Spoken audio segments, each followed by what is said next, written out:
আসসালামু আলাইকুম রহমতুল্লাহ। প্রিয় দর্শক, আজ আপনাদের মাঝে একটি আলোচনা নিয়ে আসছি।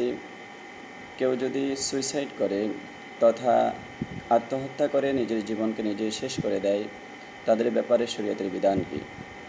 আমাদের শরীয়ত ইসলামের মধ্যে আত্মহত্যা করা এটা হারাম, জঘন্যতম একটি কবিরা গুনাহ।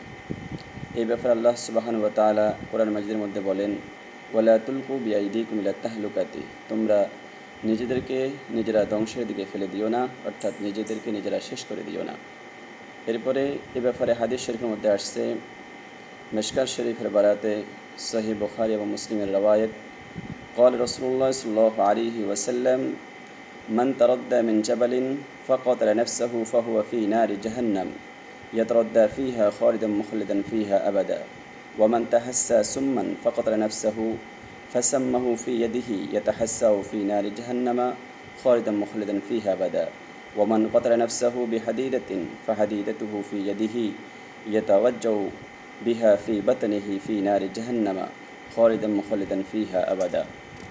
রাসূলুল্লাহ সাল্লাল্লাহু আলাইহি ওয়াসাল্লাম ইরশাদ করেছেন, যে ব্যক্তি নিজেকে পাহাড়ের চূড়া হতে নিক্ষেপ করে আত্মহত্যা করে, সে দোজখে সর্বদাই এভাবে নিজেকে নিক্ষেপ করতে থাকবে। আর যেই বিষ পানে নিজের জীবনকে শেষ করে দেয়, সে দোজখে সর্বদাই ওইভাবে নিজ হাতে বিষ পান করতে থাকবে।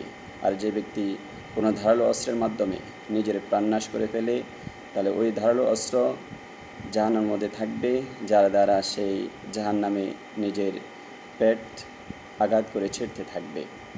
এরপরে এই ব্যাপারেও আরও অনেক হাদিসের মধ্যে আরও তার জঘন্যতম বিষয়ে আলোচনা করা হয়েছে, যে হারুমাত আলাইহিল জান্নাহ এমন শব্দ রাসূল ইসলাম ব্যবহার করেছেন।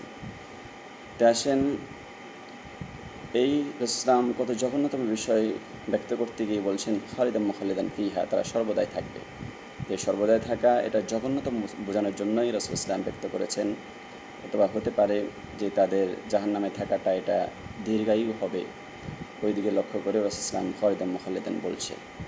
এই জন্য এটা জঘন্যতম একটা সে বিষয়, এই বিষয়ের দিকে আমাদেরকে অবশ্যই খেয়াল করতে হবে।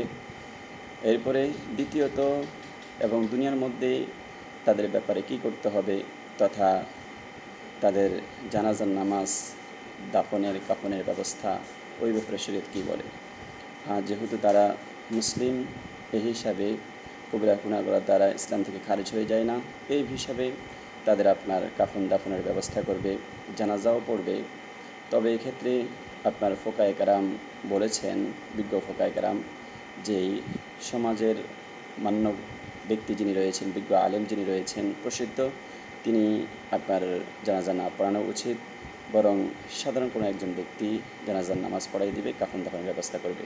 আল্লাহ তাআলা আমাদেরকে এমন জঘন্যতম অপরাধ থেকে মুসলিম উম্মাহকে হেফাজত করুক, আমিন।